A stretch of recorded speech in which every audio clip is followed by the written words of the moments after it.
Daremos início aqui ao nosso webinar, a inteligência artificial contra as novas fraudes digitais, como otimizar o aproveitamento de todo o seu potencial, que será apresentado aqui pelo José Nordman, CCO da Panam e consultor especialista em fraudes digitais em tempo real.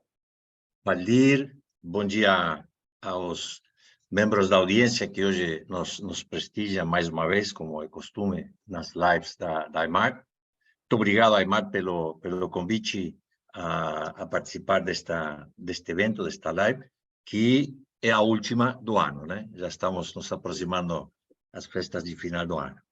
Sim. Então, se você me permite, começamos, então, Sim, começamos. Eu vou fazer uma pequena introdução para o tema e algumas perguntas para você. A maioria dos bancos e processadores de pagamento estão atravessando uma fase de drásticas mudanças provocadas pela preferência da esmagadora maioria dos consumidores pelo uso de canais digitais móveis com produtos financeiros, a cada dia mais inovadores. Essa situação obriga os bancos tradicionais não somente a acelerar sua jornada digital, mas também e principalmente a oferecer novos produtos ou a renovação dos existentes, incorporando as características preferidas pelos novos consumidores e, ao mesmo tempo que ficam mais confortáveis para os consumidores, apresentam maiores vulnerabilidades para os bancos. Por esse motivo, simultaneamente com o aumento do volume das transações digitais, constata-se um incremento ainda maior nas fraudes e golpes preparados por criminosos cada vez mais preparados, capazes de explorar ferramentas avançadas de tecnologia para encontrar brecha nas defesas dos bancos, produzindo-lhes, em curtíssimos espaços de tempo, enormes perdas monetárias e reputacionais.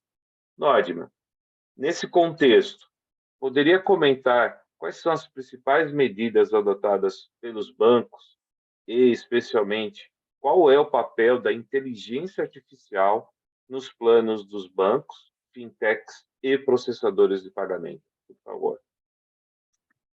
Boa pergunta, Valdir, muito obrigado. É uma pergunta muito ampla. Se você me permite, eu vou compartilhar a tela para usar algumas lâminas para acompanhar e ilustrar um pouco os conceitos que a gente vai discutir aqui, né? Sim. Então, vamos lá. Efetivamente, como você mencionou, Valdir, o sistema de serviços financeiros, o ecossistema mundial, não só no Brasil, no mundo inteiro, de serviços financeiros, está atravessando um processo de profundas transformações.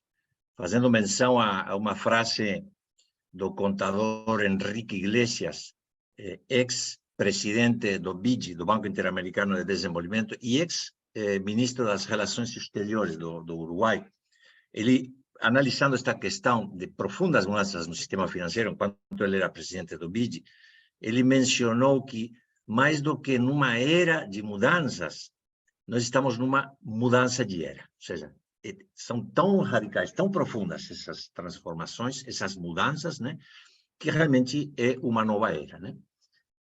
E essa nova era está provocando a necessidade de que os atores tradicionais do sistema de serviços financeiros, dos meios de pagamento, né, eles tenham que se adequar a novas regras, tenham que se adequar a novas formas de fazer banking, ou seja, novas formas de prestar os serviços financeiros, né? Basicamente, esse processo é provocado pelo empoderamento de novas gerações de consumidores e de clientes, pessoas das gerações X e Y, né? Lembremos que a geração X, a chamada geração de líderes, são aquelas pessoas nascidas entre os anos de 1965 e 1980, né? Ou seja, pessoas que têm idades que oscilam entre 42 e 57 anos, né? Pessoas em plena atividade, mas que a maior parte da sua vida viveram no mundo digital, né? E a geração Y, a geração dos millennials, ou seja, aqueles nascidos entre 1981 e 1997, com idades que oscilam entre 25 e 41 anos, esses sim, têm uma cultura e uma forma, hábitos de vida e de consumo totalmente diferentes das pessoas como eu, né? De outras gerações, né? Que estão provocando que os bancos tenham que responder a essas novas formas de vida e consumo, esses novos hábitos dessas gerações, né?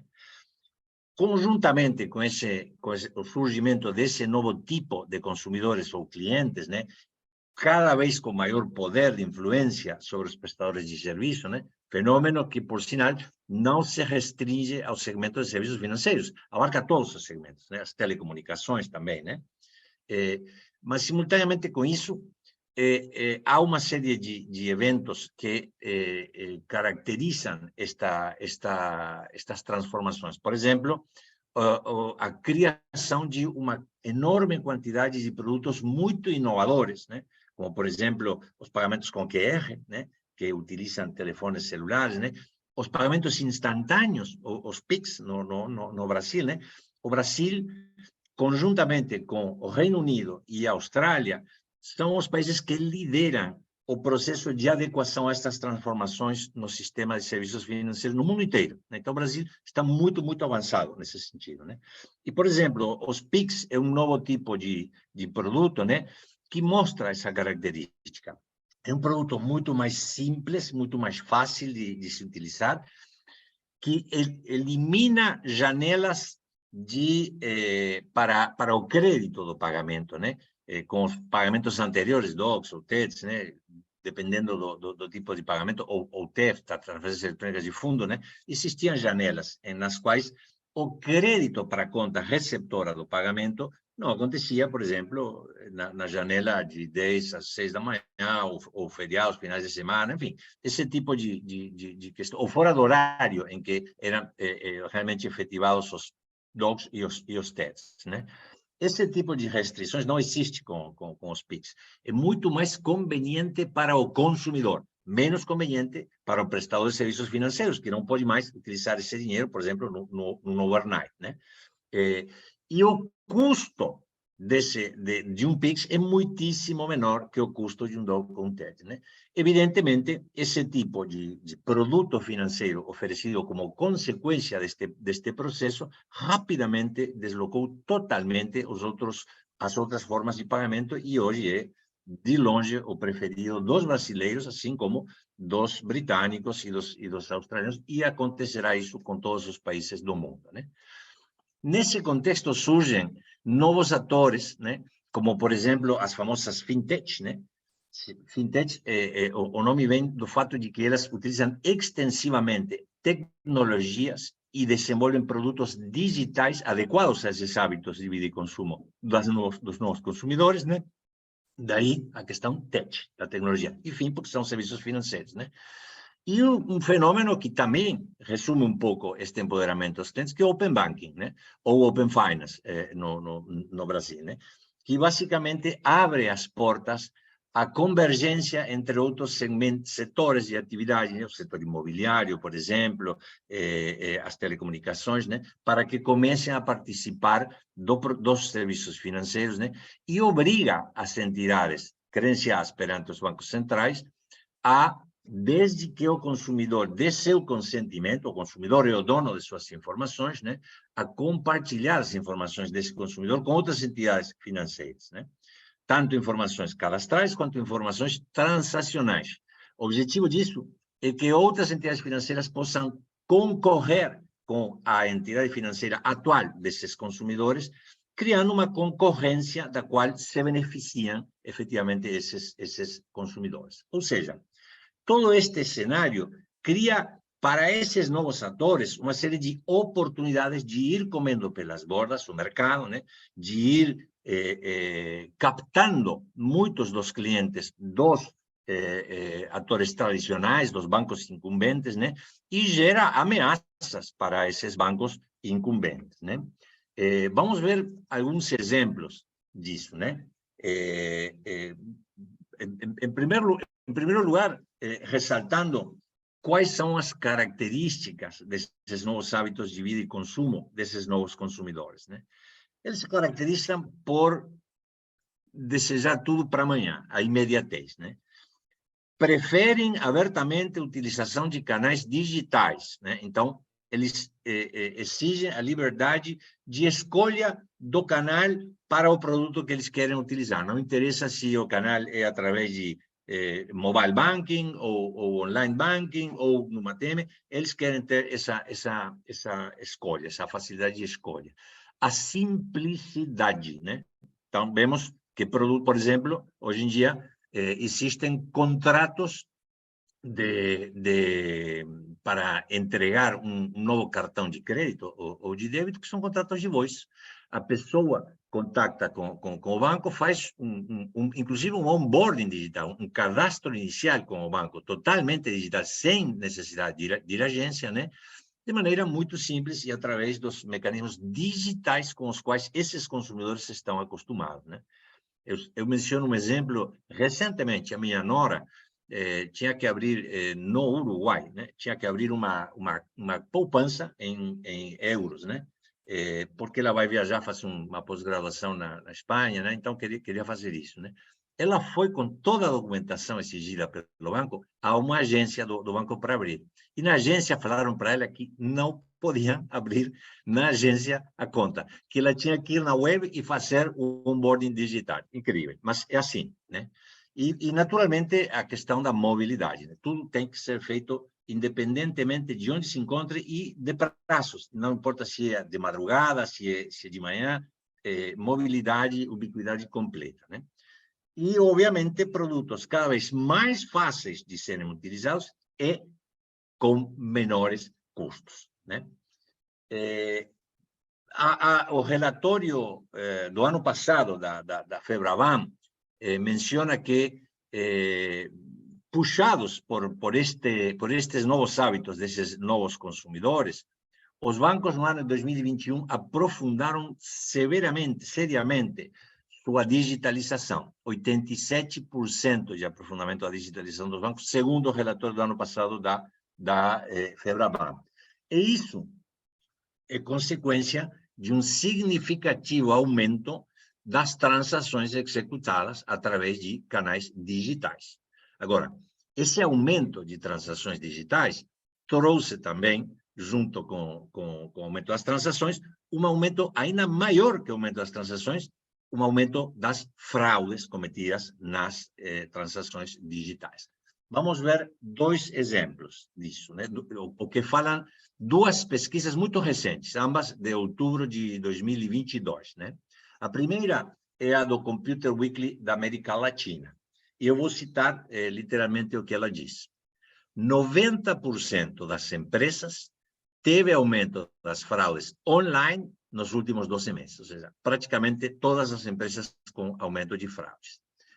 Os defraudadores se dirigem aos consumidores, que dependem cada vez mais dos canais digitais para suas atividades de compra, lazer, ou seja, de pagamento de bens ou serviços, né? E banca, outros serviços bancários. A pesquisa da Forrester Research, dentre outras conclusões, eu selecionei essas duas, né?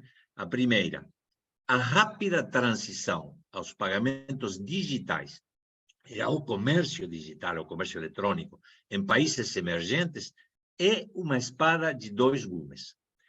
Enquanto ela melhora significativamente as experiências de pagamento e compras dos clientes, impulsionando, portanto, a economia digital da região, ao mesmo tempo, ela deixa muitos sistemas e canais vulneráveis às fraudes, mais vulneráveis às fraudes.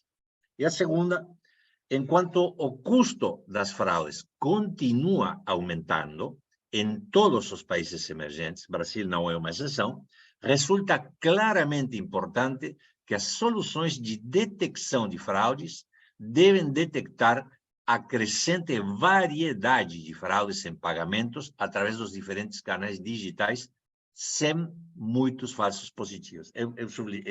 Aí a negrita é minha, eu sublinhei esse conceito de falsos positivos.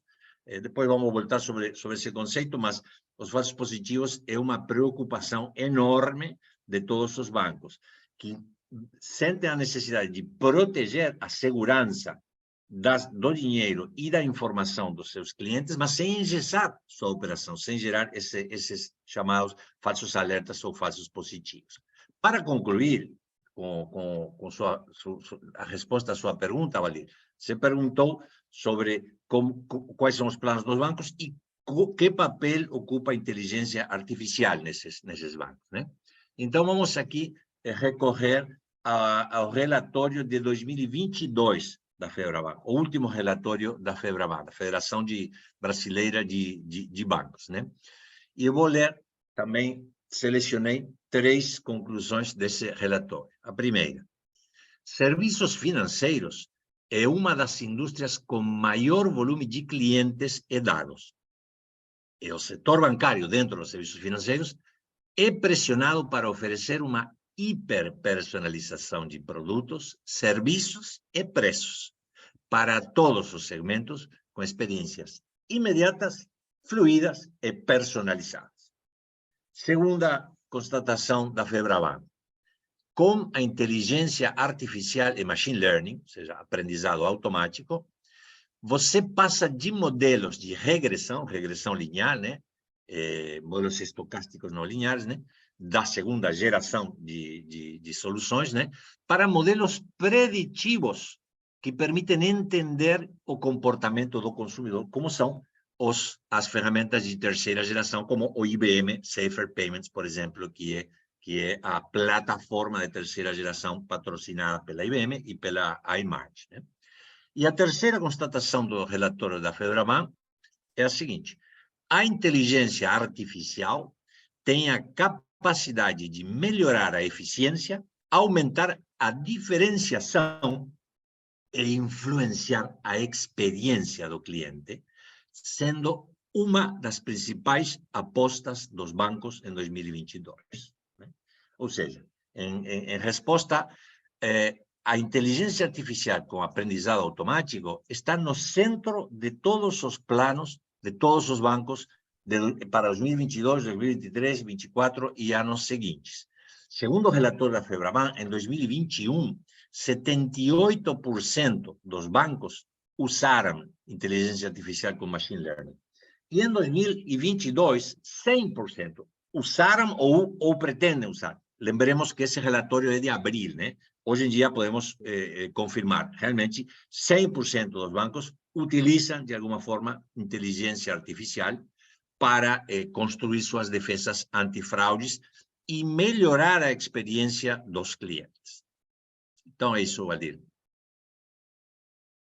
Interessante, Nordman. Então, assim, continuando, né, com esse raciocínio, parece claro que a inteligência artificial vem a desempenhar um papel relevante no presente e no futuro dos serviços financeiros, em virtude dessa profissionalização dos defraudadores e delinquentes cibernéticos. Em função dessas novas ameaças, ouvimos nos mercados local e mundial referências à necessidade de adotar novas gerações de defesas antifraudes. E nos perguntamos, o que ocorrerá com outros motores de prevenção e detecção de fraudes pré-existentes?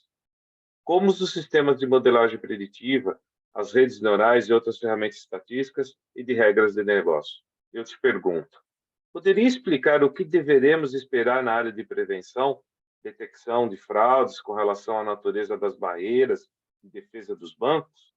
Estamos frente ao nascimento de uma nova geração de tais defesas. Diante da necessidade de enfrentar novos desafios, quais seriam as características dessa nova geração de plataformas antifraude? Por favor, Norman. Obrigado, Valdir. Então, realmente estamos, como disse o contador Henrique Iglesias, numa mudança de era, né? E nessa mudança de era, não é possível continuar utilizando as velhas medicinas da era anterior, porque as doenças mudaram, as dores, os problemas, as necessidades mudaram. Então, as plataformas de segunda geração,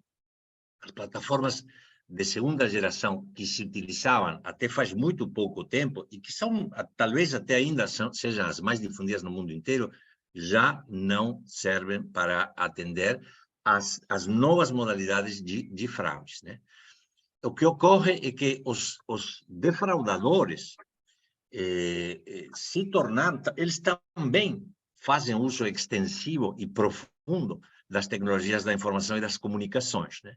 Eles são verdadeiros especialistas que utilizam ferramentas também, as mais avançadas, inclusive de inteligência artificial e machine learning, escrevem código de Big Data Analytics, né, para estar permanentemente monitorando todas as defesas dos bancos, né, detectar janelas de oportunidade dentro das vulnerabilidades, né, e uma vez detectada uma vulnerabilidade, eles escalam muito rapidamente e em segundos ou minutos, não mais como na segunda geração, como anteriormente, em horas ou dias, né? Em segundos ou minutos, eles provocam enormes perdas, né? Então, há um estudo da IBM, do IBF, da IBM, Instituto de Pesquisas do Segmento Financeiro da IBM, né? Que mostra que uma pesquisa feita com centenares de executivos bancários do mundo inteiro, né, que mostra que detectar uma nova modalidade de fraude, um novo padrão de fraude, né, pode, com ferramentas de segunda geração, pode demorar até umas 4 semanas. E depois, com essas ferramentas que requerem de muitíssimos dados por parte do cliente, que requerem de uma participação direta dos cientistas de dados do fornecedor da plataforma, sem que o próprio banco seja capaz de fazê-lo com seus especialistas, né? Se demora, em média, outras 4 semanas em montar as barreiras, as defesas, para combater essa nova modalidade de fraude detectada. 8 semanas. 8 semanas é uma loucura. É absolutamente impossível no momento de hoje. Isso geraria umas perdas enormes ou obrigaria ao banco a restringir o uso de determinados produtos também em detrimento do seu serviço e da sua imagem reputacional, né? As perdas não são somente monetárias, também são reputacionais para os bancos, né? Então, as plataformas de segunda geração, como modelos estocásticos não lineares, que se revelaram no passado muito eficientes quando substituíram a primeira geração, né? Primeira geração que basicamente estava baseada só em regras de negócio escritas por especialistas, né? Escritas em programas informáticos, né? Quando surgiu a segunda geração, baseadas em redes neurais, modelos estocásticos não lineares, né?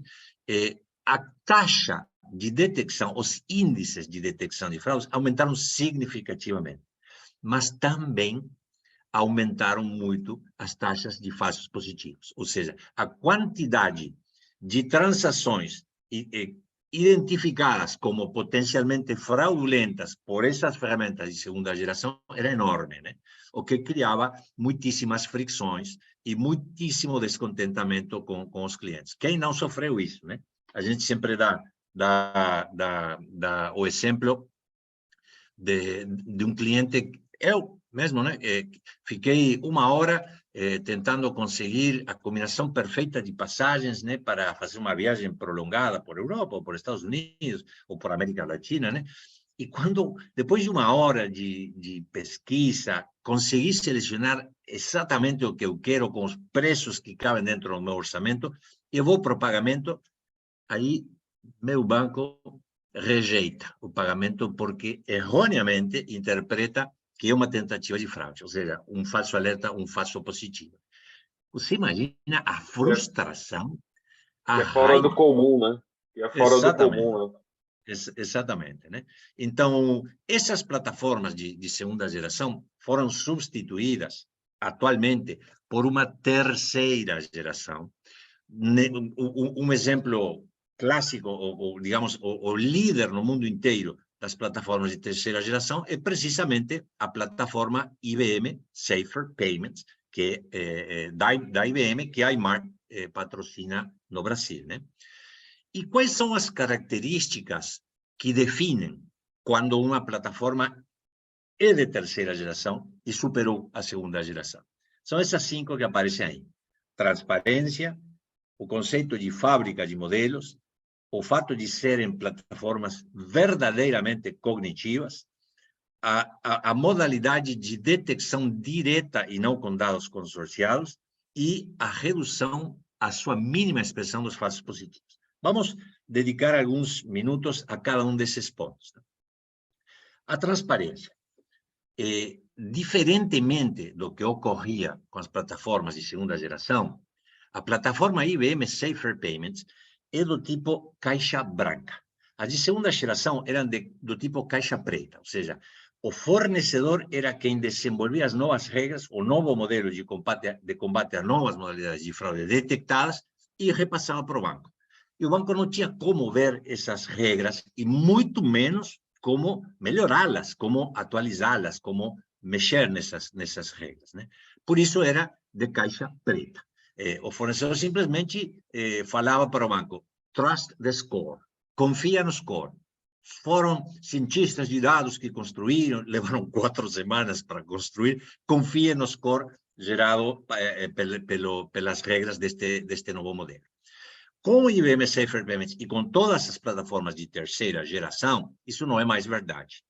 Quando em Safer Payments você aciona a funcionalidade de inteligência artificial para gerar novas regras de combate a uma nova modalidade identificada pela própria inteligência artificial, essas regras ficam totalmente visíveis aos analistas e aos investigadores do banco, ou seja, aos seres humanos, aos especialistas do banco que trabalham no combate a essas fraudes. E esses especialistas têm a possibilidade não só de enxergar, de ver essas regras, né, conceito de caixa branca ou de transparência, mas também têm a possibilidade de mexer, de fazer sintonia fina, ajustes de sintonia fina, que só eles podem fazer, porque nenhum sistema de inteligência artificial vai conhecer essas nuances, essas questões muito finas, de sintonia muito fina, que os seres humanos, os especialistas do banco conhecem. Por isso o conceito de transparência. O segundo conceito é que na terceira geração, por exemplo, com IBM Safer Payments, não se fala de uma única solução. Não há uma única solução. Safer Payments não confia em que só sua inteligência artificial Watson com Machine Learning será capaz de detectar todos os vetores e modalidades de fraudes que estão continuamente sendo reinventadas pelos defraudadores, que são também especialistas em tecnologia da informação. O conceito é não uma única solução, porque não existe bala de prata. Não há uma única solução capaz de lidar contra todos os vetores e todas as ameaças. É necessário construir uma arquitetura ou uma plataforma colaborativa onde seja possível fazer converger mais de um tipo de motor de prevenção e detecção, inteligência artificial e machine learning em primeiro lugar, mas também modelos analíticos preditivos, né, de modelagem preditiva, ou, por que não, alguns componentes de segunda geração, modelos, redes neurais de segunda geração, ou inclusive desenvolvimentos próprios do banco, feitos em ferramentas, talvez de inteligência artificial, como Python, R ou outras.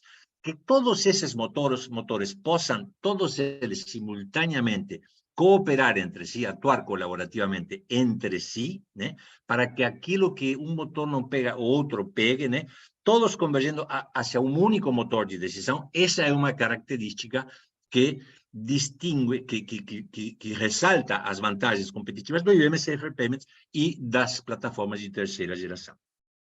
O terceiro conceito é que sejam plataformas verdadeiramente cognitivas. A gente já passou mais ou menos por isso nas explicações anteriores. Algo verdadeiramente cognitivo é algo que combina o melhor de dois mundos. O mundo automático, o mundo de motores automáticos, de tecnologia, né? Esses motores de prevenção, de detecção de vários tipos, né? Que são os únicos capazes de lidar com Big Data.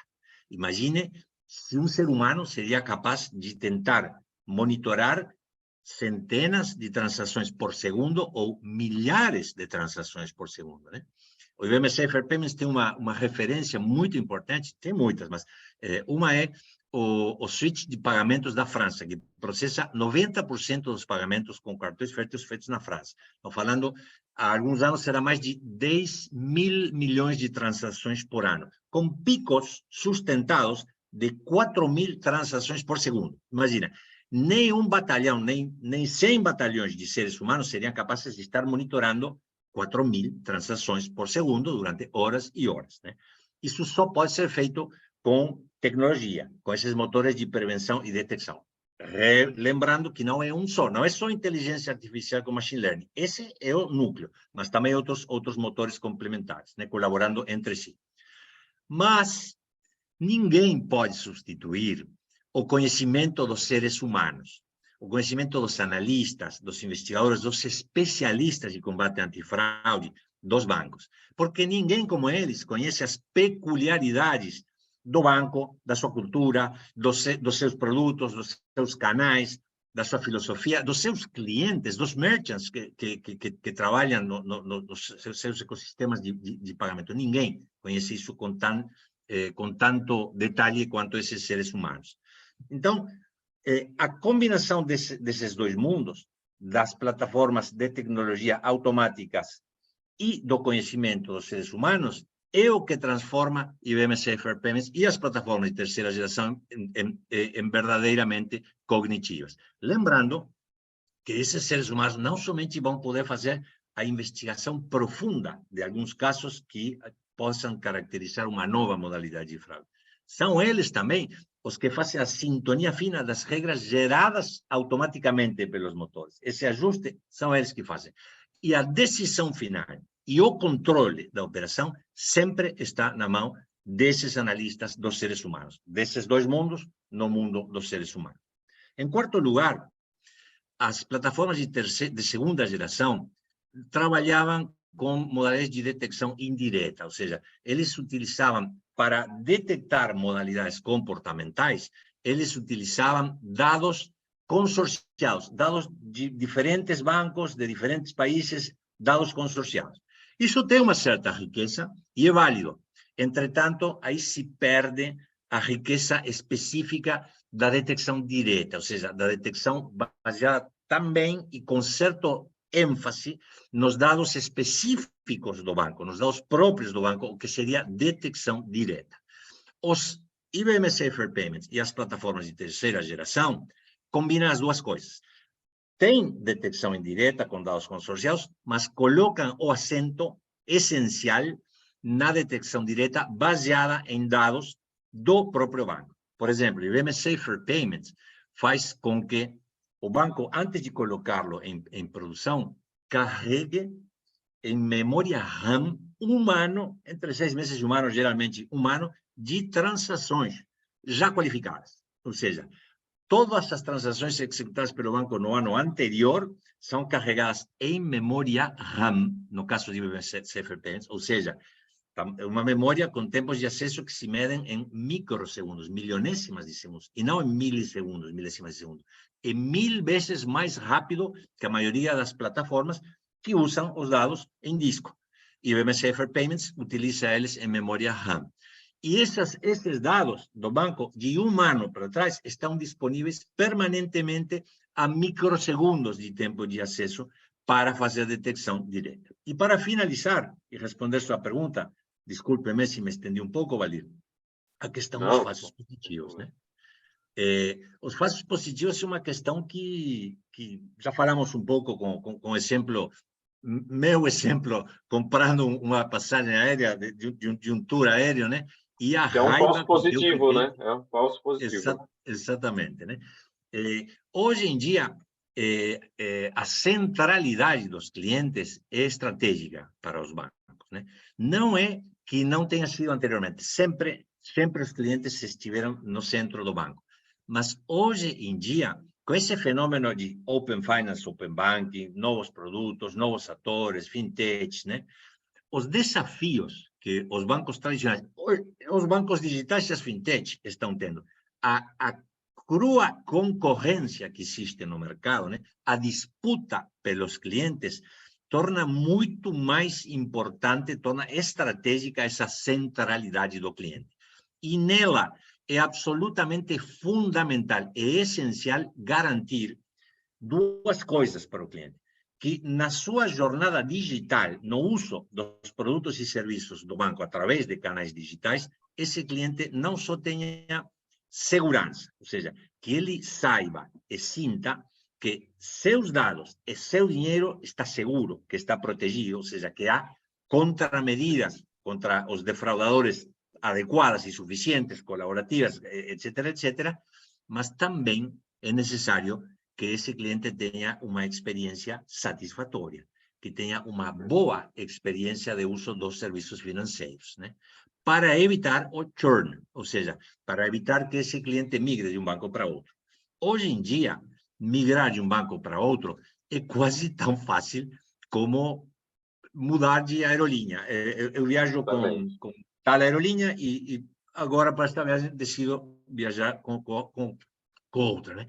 Esse é um fenômeno que caracteriza o empoderamento dos clientes e que é transversal, não é só nos serviços financeiros. Por exemplo, a portabilidade numérica, né? As leis de portabilidade numérica, como a que existe no Brasil e na maioria dos países do mundo, né?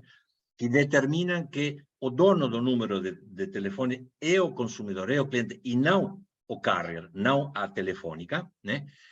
Diminuiu as barreiras de saída, porque muitos clientes de telefônicas não trocavam de prestador de serviço porque queriam conservar esse número que todo mundo conhecia os familiares, os amigos, os clientes. Agora essa barreira caiu e, analogamente, ocorre em todos os segmentos. Nesse contexto, diminuir sensivelmente a quantidade de falsos positivos é estratégico. E IBM Safer Payments tem a menor taxa de falsos positivos do mundo de maneira absolutamente comprovada. Vocês podem verificar na literatura disponível, né, o depoimento de clientes que usam Safer Payments, que normalmente as taxas de falsos positivos são da ordem da 5ª parte do que com outras plataformas, inclusive de terceira geração que existem hoje em dia. Então, é isso, Valdir. Eu agradeço, Nord. Vamos continuar, mas antes de continuar com o tema, eu queria agradecer aqui a presença das pessoas que estão nos acompanhando e também relembrá-los que vocês podem fazer perguntas para o Nordman aqui usando a ferramenta de chat do Zoom, tá bom? Eu agradeço aí novamente a tua presença. Nordman, ficou claro aí que, em respostas às ameaças de fraudadores e experts em utilizar as mais avançadas tecnologias da informação, surgiu uma nova geração, a terceira geração de plataformas antifraude, nas quais os componentes de inteligência artificial com aprendizagem automática ocupam um lugar central. Embora a utilização desses componentes não seja suficiente, existindo outras recomendações, outras soluções aí para agregar. Pergunto para você, dado que existem numerosos fornecedores de soluções e plataformas que integram funcionalidades de inteligência artificial, seria de muita ajuda ouvir dicas e conselhos sobre como diferenciar um de outros para escolher a melhor opção. Você poderia dar a sua opinião sobre esse assunto, por favor? Claro, claro que sim. Porque é verdade que hoje em dia não só a IBM, não é só a IBM que tem o IBM Safer Payments. Existem outras soluções que utilizam componentes de inteligência artificial com aprendizado automático no mercado, né? E que também concorrem, disputam as anteriores soluções de segunda geração que estão em declínio e que serão progressivamente substituídas pelas novas soluções, né? Para responder essa pergunta, eu vou utilizar algumas parágrafos que eu selecionei de uma matéria que foi publicada recentemente pela IBM com relação a alguns desenvolvimentos científicos efetuados pela IBM nos seus laboratórios de Albany, nos Estados Unidos, que me parece que são muito pertinentes para responder essa pergunta sobre qualquer solução com inteligência artificial e que tem essas características é igual que qualquer outra. A gente acha que não, né? Então, vamos primeiro ler alguns parágrafos selecionados dessa matéria. Recomendo ler a matéria completa, depois a gente fornece a fonte, né? Então, vamos ler esses parágrafos, né? Então, vamos lá. O auge da internet mudou fundamentalmente a maneira em que usamos os semicondutores. Está falando alguém da fábrica, do laboratório de pesquisa e desenvolvimento de Albany nos Estados Unidos. Eles passaram de ser simplesmente a alimentação de nossas computadoras a ser parte integral de quase todos os aspectos de nossa vida. Um veículo sedã normal, né? Um veículo de qualquer pode ter milhares de semicondutores. Empresas inteiras funcionam com telefones inteligentes, baseados também em semicondutores. Um par de iPods são mais potentes que as computadoras que usamos lá nos anos 70, originalmente, para enviar astronautas à Lua. Um par de iPods é mais potente que essas computadoras. Sem acesso a chips cada vez mais potentes, nossas vidas se paralisariam. Então, essa é a primeira constatação. O conceito da lei de Moore, do aumento da potência e da miniaturização dos componentes eletrônicos, em particular com relação a chips. Ao mesmo tempo, existe uma demanda crescente de tipos de recursos informáticos completamente novos. Isto é novo. Durante anos, os produtores de chips continuaram perseguindo a lei de Moore, que estabelece que a quantidade de transistores que cabem no microchip se duplicará aproximadamente a cada 2 anos. Mas já não se trata somente de incluir mais potência de processamento num chip, ou mais transistores num chip. Existe a necessidade nova de construir chips criados para propósitos específicos, chips especializados, como, por exemplo, para executar modelos de algoritmos de inteligência artificial complexos em computadoras quânticas. Chips especializados em inteligência artificial. Alguns dos primeiros semicondutores fabricados no final da década de 1960 foram fabricados com processos semelhantes às técnicas modernas. Estes semicondutores tinham transistores que mediam 20 micrômetros de largura. Em comparação, um cabelo humano, em média, tem um grossor de aproximadamente 75 micrômetros. Bom, os meus medem menos, né? À medida que você vai envelhecendo, o cabelo fica mais fino. Durante décadas, os investigadores procuraram por formas de manter viva a lei de Moore, reduzindo o tamanho de cada transistor. Em 2005, nos albores da era da internet móvel, 2005, internet móvel, os transistores se haviam reduzido a uns 65 nanômetros, mais de 1000 vezes menores que os do começo dos anos 60. Nos últimos anos, os pesquisadores do laboratório de IBM em Albany obtiveram uma série de avanços. Vamos ver. Em 2015, anunciaram o primeiro transistor do mundo de 7 nanômetros. Em um momento em que o estado da arte, ou seja, o melhor que existia no mundo, era de 14 nanômetros, ou seja, metade do estado da arte. Também acunharam o termo nanofolha, um termo de tecnologia, nanofolha, e deram a conhecer esta nova arquitetura de dispositivo para ajudar a seguir reduzindo o tamanho dos transistores. O laboratório de Albany não só trabalha em desenvolver componentes tecnológicos, também desenvolve máquinas, artefatos, utensílios para o desenvolvimento de novas tecnologias. E cria, por exemplo, essa nova arquitetura de dispositivo chamada nanofolha. Estamos chegando ao ponto em que os transistores não podem tornar-se muito menores. Não podem, né? Afinal, um só átomo de silício, onde se colocam os transistores, um só átomo de silício tem ao redor de 0,2 nanômetros. Um átomo, né? E já estamos em transistores de 2 nanômetros, né? Então, é evidente que em determinado momento será inviável continuar cumprindo com a lei de Moore.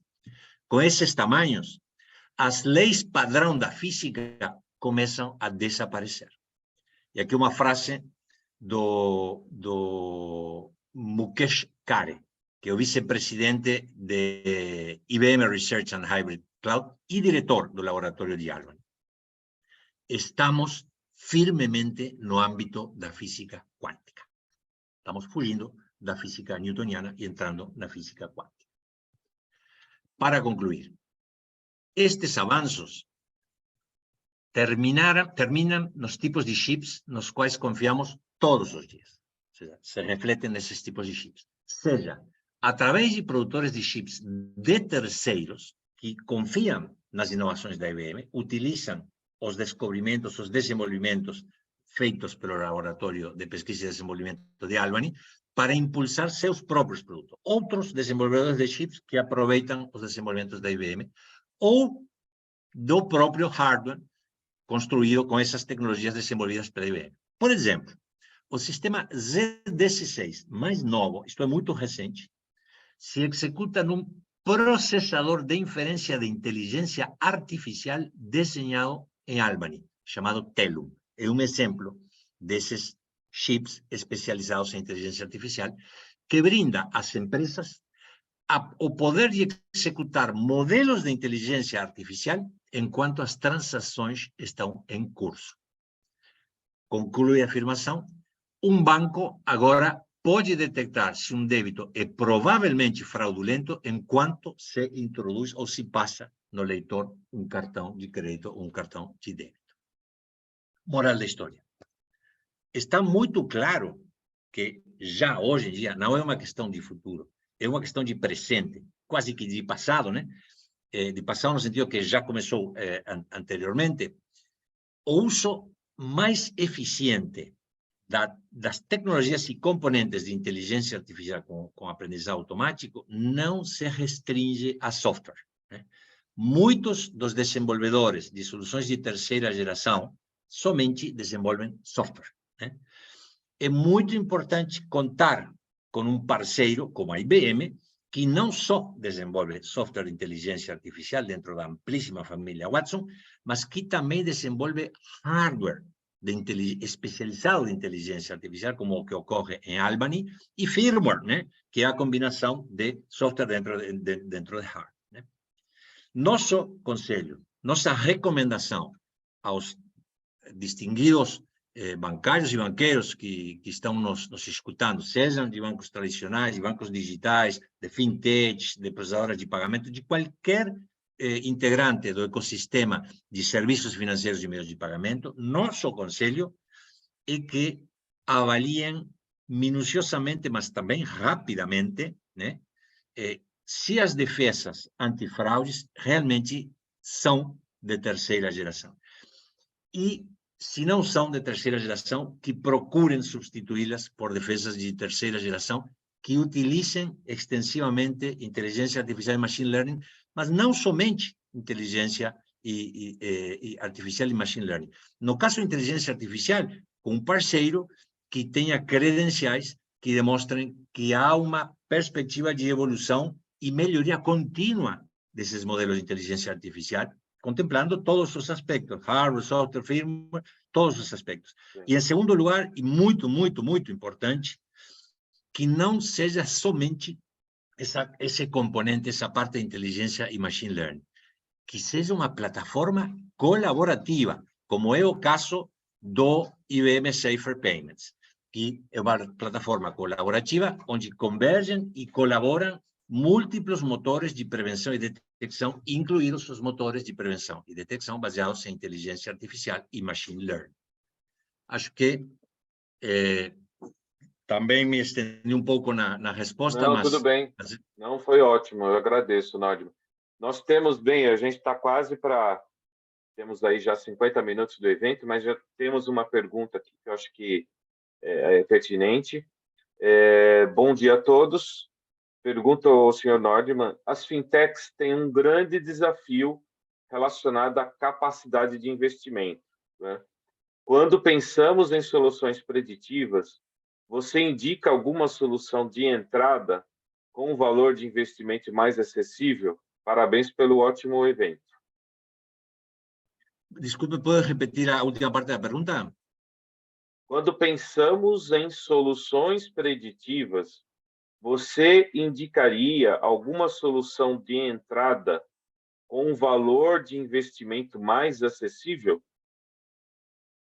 Perfeito, perfeito. Bom, em primeiro lugar, sim, soluções preditiva. Já ficou muito claro que a segunda geração, mais reativa e com tempos de reação totalmente inadequados para a nova era, né? Tem que ser descartados. E não é mais modelos de regressão, agora é modelos de predição comportamental dos consumidores. Então, essa primeira, assino embaixo da introdução da pergunta.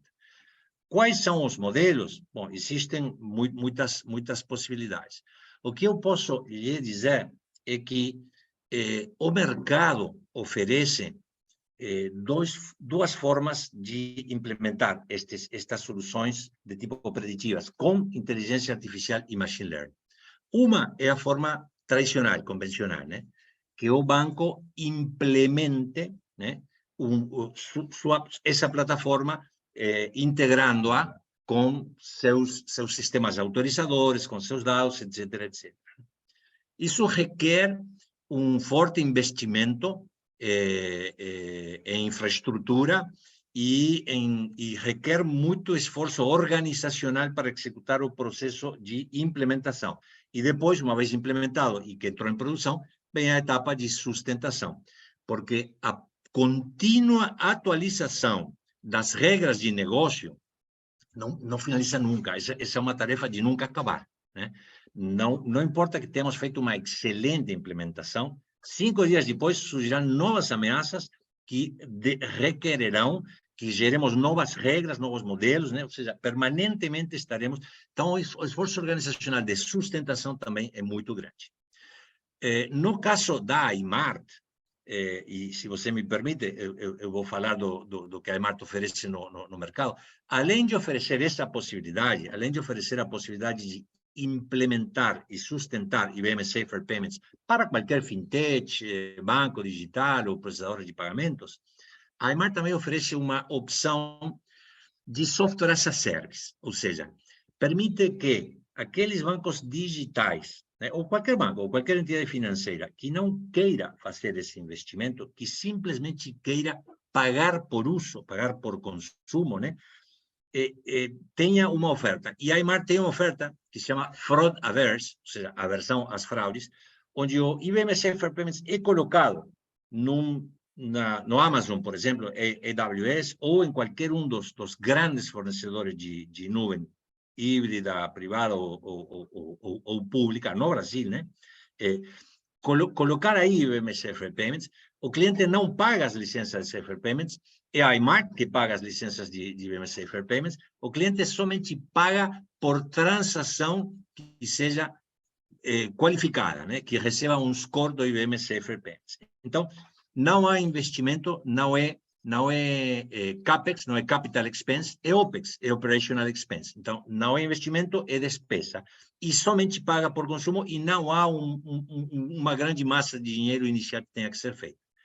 Também a implantação é feita pela Aimart. Pela Aimart em colaboração com alguns dos especialistas antifraude e cientistas de dados mais experientes do mundo inteiro, aqueles que implementaram em 5 continentes IBM Safer Payments e que trabalham junto com a Aimart para que essa implantação em modalidade de software as a service seja muito mais simples, ou seja, que os especialistas da Aimart trabalhem junto com os especialistas do banco, guiando-os, treinando-os, fazendo transferência de conhecimento. E se o banco deseja se dedicar a aquilo que é seu core business, né? Que é desenvolver novos produtos, atender bem seus clientes, etc., etc.